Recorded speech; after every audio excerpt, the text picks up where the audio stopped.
Hey guys, Darth Balls here again. Got a review for you today. I did promise in a previous video that I was going to start doing the vintage Star Wars reviews. So today's going to be my first one. I would have got it done sooner, but due to just working like random rotas and stuff, it's just been a bit awkward. But I am going to get around to doing, you know, like as many of these vintage Star Wars reviews as possible. So today, anyway, for you, I've got the vintage Patrol Dewback. So I'm going to go through the box, the variations of the packaging and the actual Dewback itself. So here we go. Right, so here's the beautiful beast. This is a Star Wars Patrol Dewback by Kenner, and this one's from 1979.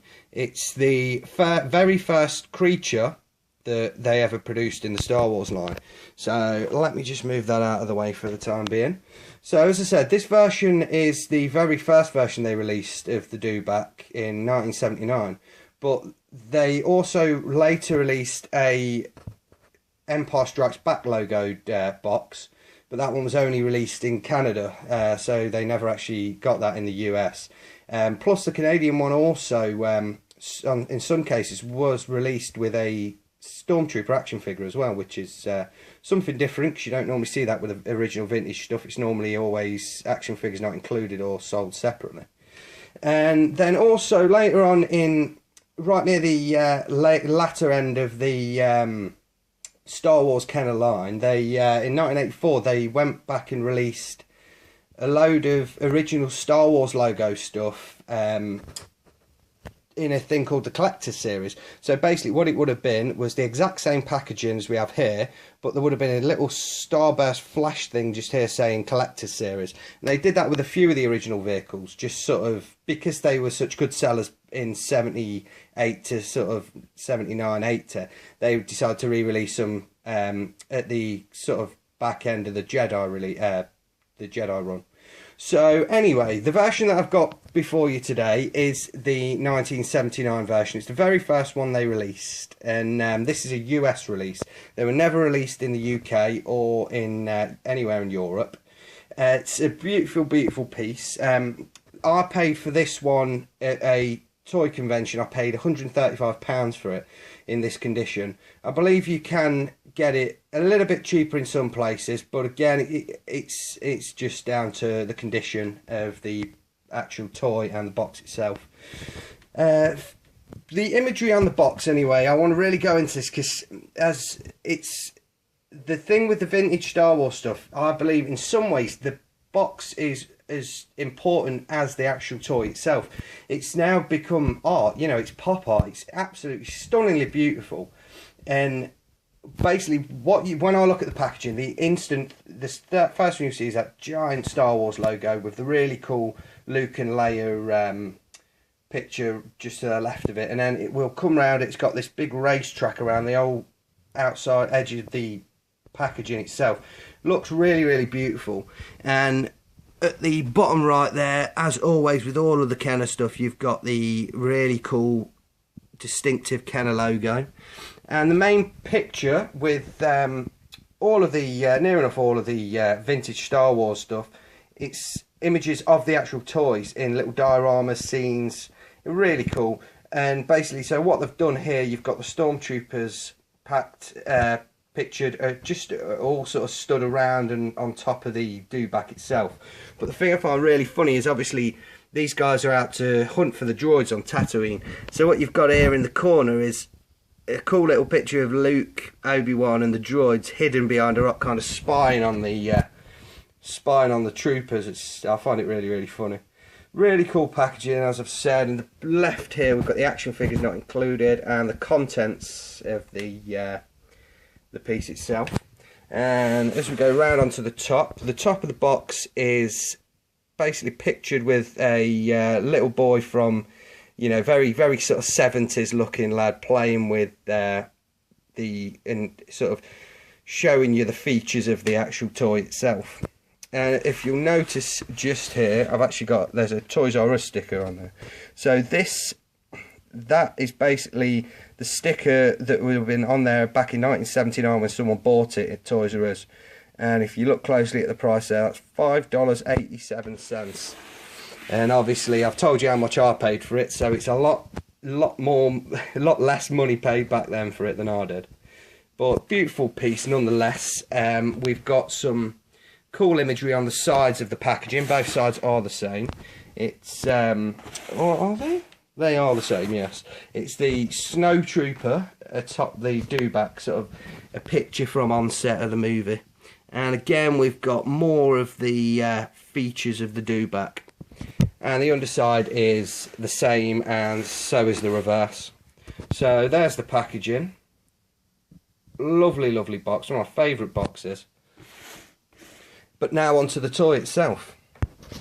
It's a great piece. Overall, the actual deco of the piece is really cool. It displays well for any collector, I believe. With the box, it just, you can't beat it. In a nice glass cabinet, it really, really is an excellent piece. The cool thing I really like is this. It's got real good playability as well. So when the kids would have got this back in 1979, they would have really, you know, gone to town with that. And that's what makes this quite hard to get hold of for some collectors. If you can notice, he's got these reins on the front here, and they go all the way up to the top, and you can take them off here. I just keep them there for sort of safety, and they come completely off of his head. And the thing that makes this piece a harder piece to come by complete are these. Because they're made of this real soft rubber at the very top there, they are really, really prone to snapping. Excuse me. And more often than not, examples of this will be with the snap reins. And another thing also, it comes with the saddle, and the saddle goes all the way round and comes under the Dewback's belly, and it's attached with a kind of little buckle, a little rubber buckle. And the main feature on this toy is its head. So what you'd do, you'd move the tail from side to side, and in turn that moves his head. So it's a bit awkward to do one-handed, but there we go. So it basically moves the head the opposing way. It also has 4 points of articulation on the legs there, so you can stand it in different poses. And the really great thing about this is, as you'll know, you guys will know that what's synonymous with the vintage Tauntaun is the trapdoor in the back of let me just get in there. The trapdoor in its back, and that was basically to solve an issue. And when Kenner produced these toys, they had these types of figures with 5 points of articulation. This one's actually only got 4, but its legs could only swivel up and down, so you couldn't actually sit it on the beast. So they came up with this type of concept, which is really cool. And it's just a little trapdoor on a little spring that pushes it back into place. And mine's a little bit loose, that you can, again, you can find a lot of examples with them loose or altogether missing. But anyway, what they basically developed was a system of getting the figure and just popping it straight down into the body of the actual beast. It's hollow, it's made of all solid hollow plastic apart from the legs. But yeah, there we have it, guys. It's an overall really, really nice piece. I believe there wasn't really any running changes to this creature, or really any variations to talk about. Although there is pictures of, if you look at some of the old card backs, some of the old 20 back cards, there are actually pictures of a concept, a different version of the Dewback, which was, I believe, only a concept design. It was, you know, they didn't actually, it was a prototype. They never actually released it. When we actually finally managed to get hold of this for general release, it was this one. So I don't know whether there is any of those prototypes out there floating around, but it would be very nice to own one. And there we go, guys. Once again, this is the vintage Star Wars Patrol Dewback by Kenner from 1979. And there we go. So, as I said previously, guys, I will be back to do more reviews. What I'm going to try and do is, I've done a Star Wars one today, Next time I'll be doing a Empire Strikes Back review, then I'll review something Return of the Jedi, and so on and so forth. So I'll just keep rolling it over and keep doing that. But I will try and get back to doing a video as soon as possible. But until then, guys, take care, and may the Force be with you.